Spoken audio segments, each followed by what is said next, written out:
just to show that I'm greater. I'm eating steak and potatoes on the way to Decatur. Maybe there's just a little made up. Welcome to 3 Count Commentaries. Let's talk about NXT from June 22nd, 2021. First, let's talk about some news and notes. I heard that our cherry lip pod goddess, Toni Storm, has quote-unquote come out as bisexual. Here's my response to that. Unless she's going to come out in a bikini or come out in a G-string, I don't give a shit. I don't care. So let's go into the first match. Adam Cole versus Carmelo Hayes. So Adam Cole, he cut a promo before his match saying that he was assaulted by Samoa Joe and that he ain't picking no opponent because he ain't playing by the rules and that he's the new king of NXT. He's going to show Samoa Joe all that. So then Carmelo Hayes comes out and says he's going to change Cole's mind and he says he's going to do it by ruthless aggression. Then he smacked Adam Cole, and then they had the match. And Carmelo Hayes is pretty good. His voice is, maybe it's been so long since I heard him talk, but I wasn't really like thrilled by his voice. He kind of needs a gimmick. Obviously, he's in his training stages, so he needs something. But I see that there's something there. He does like some indie things I don't like, and to be quite honest, this match was good, but there was a lot of thigh slaps. There was a lot of thigh slapping in this match. These guys just decided they're just going to thigh slap and super kick each other to death. But I did enjoy it was one barricade bump that Carmelo Hayes took. And it looked like it hurt. It looked like he banged his head against this barricade. I think he fell from the ring apron or something like that. But my favorite was the Panama City Sunrise Power Driver sell. I think that was excellent. It reminded me a lot of RVD selling. I think he used to sell power drivers and DDTs by standing straight up on his head. It was very athletic. It's pretty cool. I dig that. So Adam Cole just wins. And so that was interesting. But this wouldn't be the end of Adam Cole, of course. He got into it with William Regal later and says that he expected him to reprimand Samoa Joe for putting his hands on him. And Regal reminded Adam Cole that he actually provoked Joe, so it was no big deal. Cole said, I don't want to be here anyway, and he left. And I was like, okay. But that wouldn't be the end of him. We'll see him again at the main event. Which we'll get into in just a second. Frankie Monet was talking with Aaliyah and Jessie Kamea and says that they all were going to win tonight and that they should all call themselves the Winner's Circle. And of course, then Robert Stone showed up and, they again were being fake. Oh, Robert, you're doing such a good job with the girls. We were just talking about you. And, so they're really preparing to snatch these girls from Robert Stone, when really, again, we should just add them to Robert Stone or add Frankie to their package. And I think that would be so much better, just have Robert Stone carrying Frankie's dog or, you could do funny shit with that, have him cleaning up the dog poop and following the dog around and all that kind of stuff. That could be fun. So, since we're on the subject of Aaliyah and Jessie Kamea, they lost a match to Io Shirai and Zoe Stark. Zoe Stark and Io Shirai, they had a promo earlier where Zoe Stark was saying, hey, why did she come out and help Io Shirai? Well, she came out and helped Io Shirai because Io Shirai gave her a big break when she first came to NXT, and she was just paying it back. So Io Shirai told her that she respects her, but she doesn't like her. And I don't know why, and I guess we're at this point where Io doesn't really like anybody. So I guess that, it's kind of consistent with how her character has been portrayed the last couple of months. When she first turned heel, she basically just said she didn't care about anybody and she was tired of being friends with people and stuff like that. So I'm guessing we're going back to that.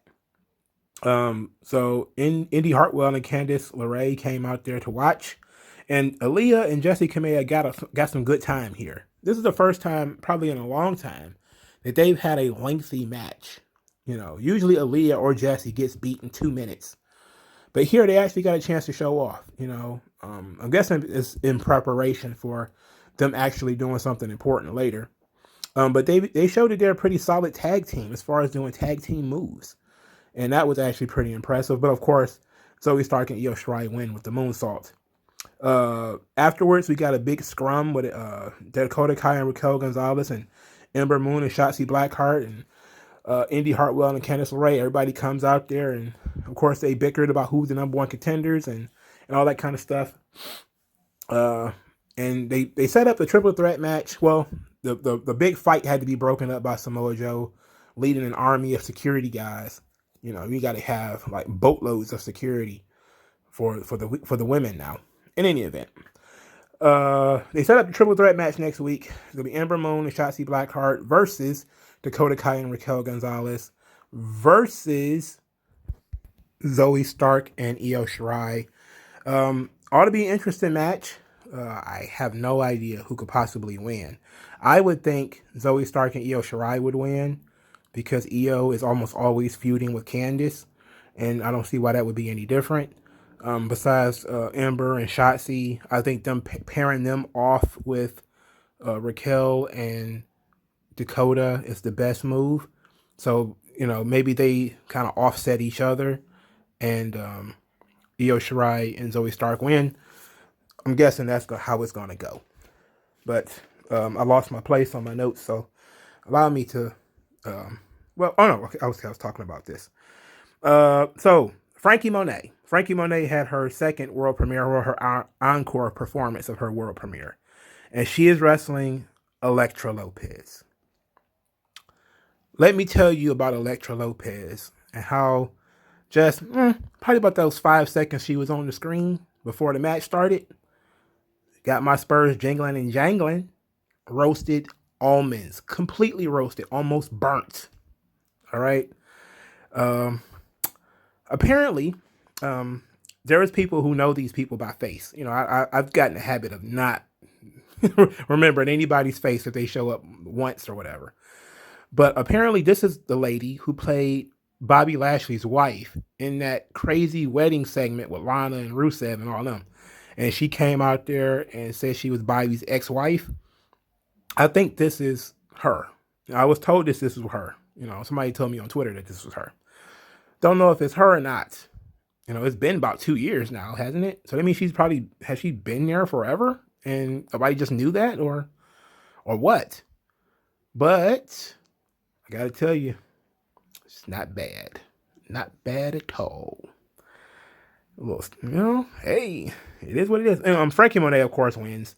But I was impressed by Elektra Lopez's actual ability, not just by how she looks. So we have to go back. Let's go back. Let's go back. LA Knight. LA Knight has a promo where he's sitting in front of a pool, and he wants to talk to us. And all of a sudden, he's cutting down Ted DiBiase, saying he doesn't need that old man trying to ride his coattails. Yeah. Then he says that he thought Cameron Grimes was all about the money, but Cameron Grimes cares about the old man. You know, and while that's real sweet, it confirms what he already thought, that Cameron Grimes was 100% moron idiot.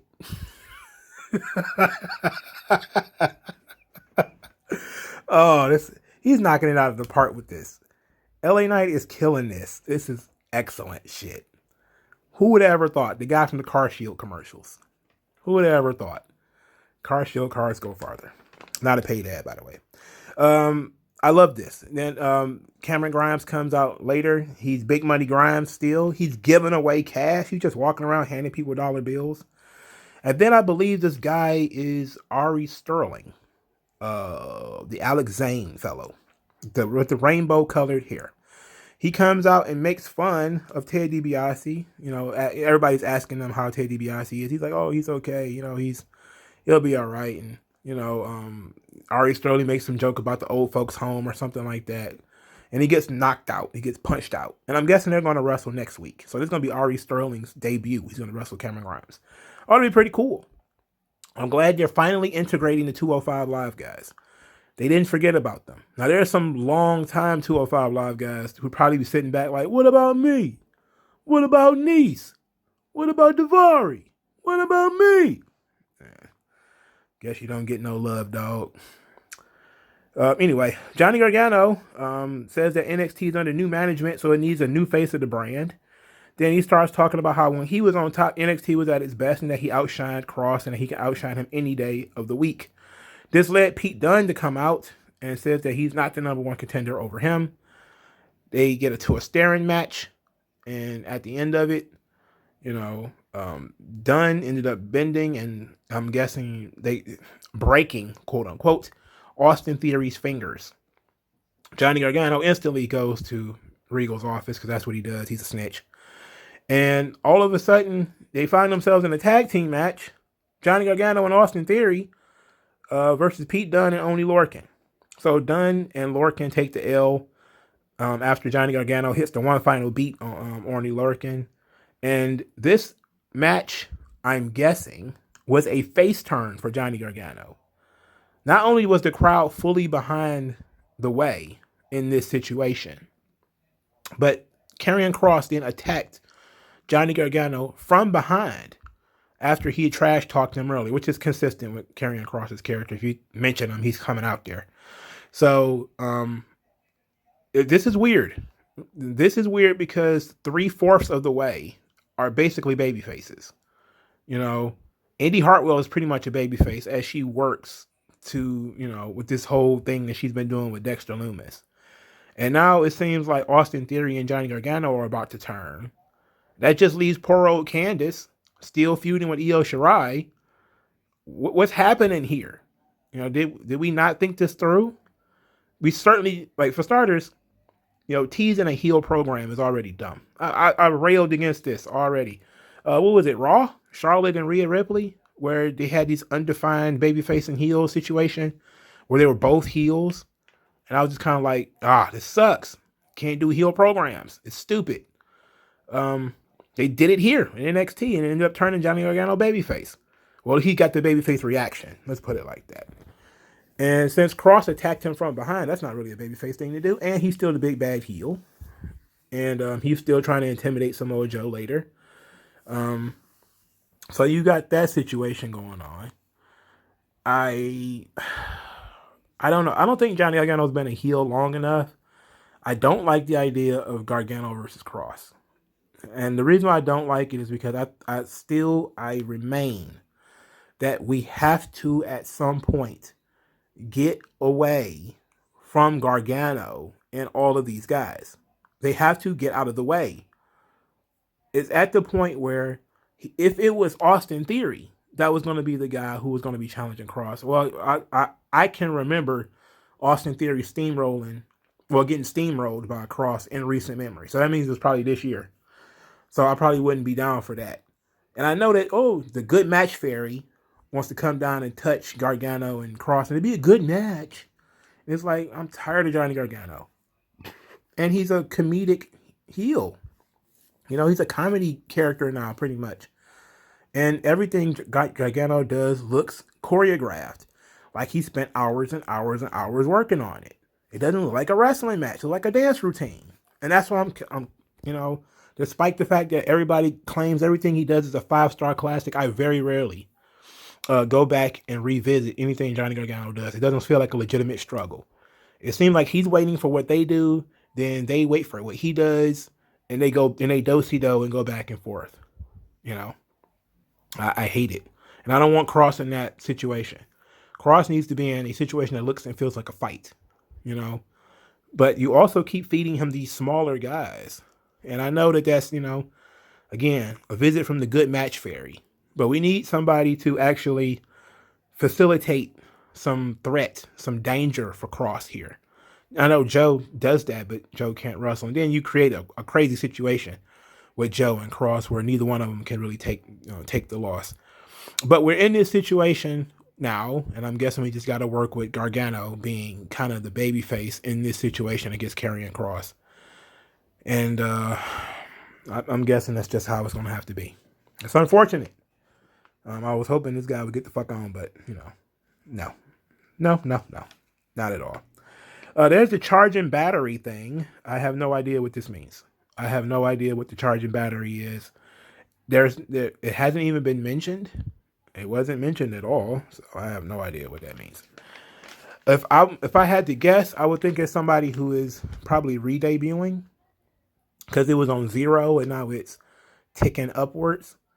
If it's a battery, it's probably got something to do with energy. Somebody, charging their cell phone or something. I have no idea, man. Like, whose gimmick was like cell phones? Anyway,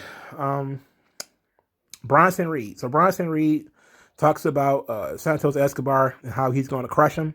He's going to squish him again. Then he got confronted by Hit Row. Swerve put him on notice. And then Shanti Theodonis pretty much says that he's about to do some really bad things to Never Rise. Called him Never Rise, which I thought it was funny. AJ Francis, a.k.a. Top Dollar, got in Bronson Reed's face and then told him that he's not even from North America. Later, we get a short segment that shows Ever Rise about to graffiti Hit Row's car while Top Dollar is in it, and they're wearing ski masks, and they come up to the car. He rolls the window down, and despite the fact that they're wearing ski masks, they're wearing Ever Rise shirts. So he's like, the ski masks don't work if you got your name on your shirt. And they just flee like idiots, which was good because Ever Rise was a comedy act. Ever Rise rules. I still don't know who they are though. I just see them on Twitter yelling at people and stuff, and that's pretty much all they do. They just yell at guys. They'll probably be decent on the main roster. With the "you want to go" and all that kind of stuff, it'll probably be really funny. But I have no idea. NXT doesn't lean into what they do. I know they have like a Saturday morning show or something like that they work on. I don't know, but they're still kind of in jobber mode. But they kind of have these crazy '80s characters that I really enjoy. So Hit Row kicked their asses, of course, with a powerbomb net breaker. I think it's called the Hitmaker, and it looked kind of ugly. It looked ugly. They need to work on that. Mercedes Martinez got attacked by Xia Li and Boa because they was about to have a mixed tag match. Jake Atlas ended up helping her. It was a good choice. So now it's going to be Mercedes Martinez and Jake Atlas versus Xia Li and Boa next week. Boa is actually going to wrestle in a match. Unreal. It feels like Boa has not wrestled in a year. That's what it feels like. Or maybe longer. It might have been 2 years. I don't think I've seen Boa wrestle since 2019, if we're being honest. Maybe he wrestled at some point in 2020. But I don't remember it. Maybe he's been hurt or something. But this ought to be very interesting. I expect, hopefully, they don't break Xia Li's momentum by having Boa get beat. That would suck. Boa needs to be a badass too. But also Jake Atlas needs to win. But Jake Atlas has no real future because, he's not doing anything else. So I can't tell you. So I think definitely in order to continue her momentum, Xia Li should win. But we'll see. NXT does weird things. In the main event, Kyle O'Reilly and Kushida. This match ruled. This is a good work rate match. There's a lot of grappling, a lot of hold and counter hold. There was a heel hook counter by Kushida into a 2 count. That was pretty sweet.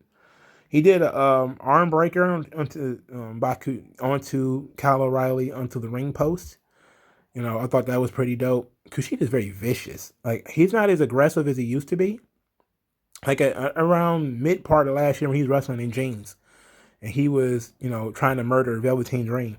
That was a whole different kind of Kushida. He was very aggressive. Now he's just kind of aggressive. He did an armbar suplex onto the ring apron. Kushida did. But ultimately, he got Kyle O'Reilly in the hoverboard lock and ended up getting pinned as Kyle O'Reilly fought to reverse it and ended up in a victory roll. Very good match. They showed respect afterwards. Then Adam Cole returned. Him and Kyle O'Reilly again fighting like Tom and Jerry. This is the NXT version of Sami Zayn and Kevin Owens at this point. They just fight every time they see each other. It's like, hey, how you doing? If nobody's got anything in their hands, their fist is balled up. So as they were fighting, Diamond Mine, which everybody was complaining was not going to take place. Everybody's like, we got jobbed out. There was not going to be a Diamond Mine. Well, Diamond Mine debuted. and it is Roderick Strong, Tyler Rust, and a guy yet to be named, along with Malcolm Bivens in an MMA inspired gimmick, and I love it. I love it. Very good. Very, very good. Tyler Rust disappeared at around the same. Well, I think he disappeared before Roderick Strong. And I've been saying, like, is Tyler Rust dead? I think I said it like either last week or the week before last. Good to see that he's still alive. And it seems like Roderick Strong is chasing now the Cruiserweight Championship. So this is all very good. You know, he's got this title, and we're doing big things here. And I like this. You know, the Cruiserweight title is a main event title now. You know, they do main event Cruiserweight angles. I love that. You know, Roderick Strong fits a style of, you know, with Kushida perfectly. I love that. There's also the idea of Roderick Strong and Kyle O'Reilly. Enjoyed that too. I like that idea. Tyler Rust is very good, but he didn't have a character or a personality. Hopefully that changed in this time off. Malcolm Bivens is a good talker, so that'll be good. I'm interested in what this other guy looks like. You know, they got a new stable on NXT. You know, I was hoping they would add maybe a woman or something just to, because there's plenty of women on the roster who need something. You know, adding a woman to the group, I think, will round it out nicely. But the two, I know you're trying to get one of these guys over, so it's a good start. You know, it's a good start. So I enjoyed this episode of NXT. It was very good. You know, we're still introducing new people. You know, no huge surprises like it was last week, but I knew it was going to be a step down from the previous week. So this was very good. Let me know what you guys think. Like the video, share the video, subscribe to the channel, donate to the channel to help it grow. And I'll talk to you guys later, man. Peace.